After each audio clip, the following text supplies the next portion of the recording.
So that completes that.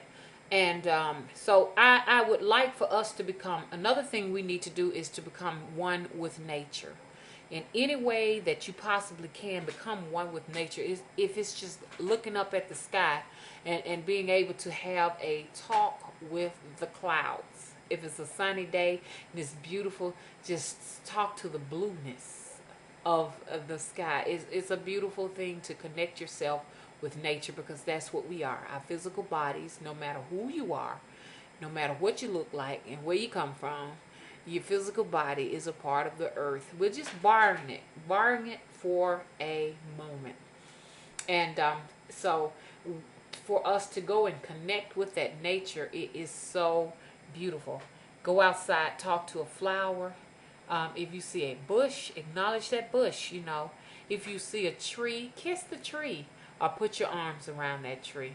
I mean, you can get so much of that negative energy off of you, off your back and out of your mind, when you just embrace nature. So we want to do that too. We want to clear up all the negative confusion of years gone by, especially of people that we're angry with because we say that they did something to us in the past and we just ain't gonna never get over it, while they are over it. They are over it. I mean, haven't even thought a thing about you. They're resting in the bed and you have loads and tons of negative weight on you. So in a sense, when you realize it and when you think about it, that person has mind control over you.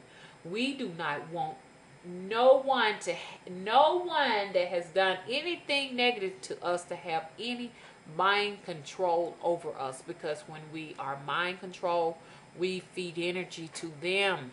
We exalt them, and we don't want to exalt anything that does not need any attention. We need to exhaust all of our energy on what's important. Because I was looking at something last night, and it made a lot of sense. They said that energy is something that we get, and we have only so much of it.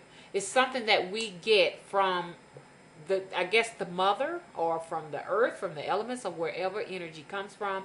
But you only have a certain allotment of energy. So we must use our energy wisely, because like the guy was putting, a brother was just giving me some words of wisdom. Like he said, once that energy is up, then your time is physically up. So he said, why waste it on things like, arguing with people, getting angry? I mean, he said, every time you exhaust that, that's some energy that goes that you will not get back. So you may be taking a couple of years off your life,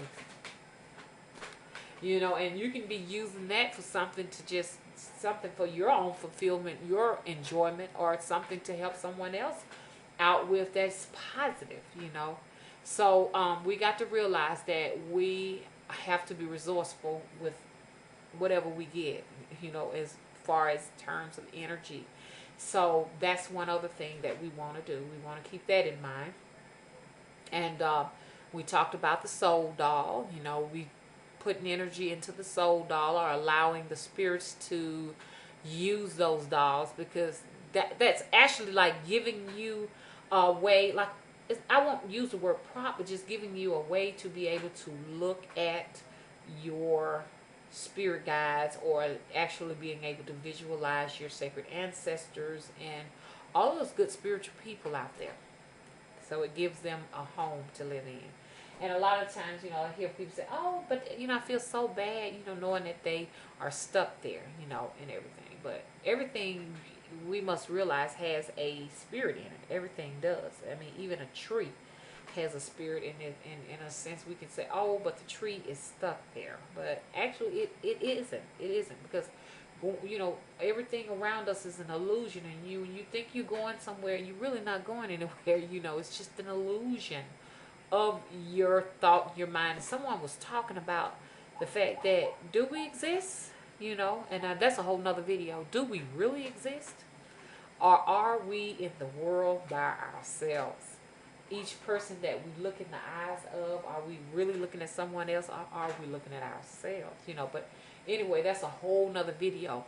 But what we're going to do, we are going to put ourselves in a position where we can use our creative consciousness to draw those things that we desire in our hearts to us, and to have confidence in our magic. That is very important. I have so much confidence in my magic, even though some things can turn out differently. And I have something that I would like to share with you on one particular magic spell that I did that turned out a little bit different. Kind of tragic, but then at the same time too, I was talking it over with somebody, and they were like, well, you know, it's in the divine order of things, you know. Sometimes you may do a spell and may come out just differently than you plan to come out, but realize that we are not in control. You know, we're not in control. When we do these spells, we're not in control. There's a whole nother entity that is controlling these things, and so nothing is happening that is not supposed to happen in the divine order of things. And so expect that when you're working with your magic, when you're working with your spells. And that's going to do it for right now. Okay, and I'll just be coming back with more things to come. Thank you, YouTubers. Thank you, subscribers and friends.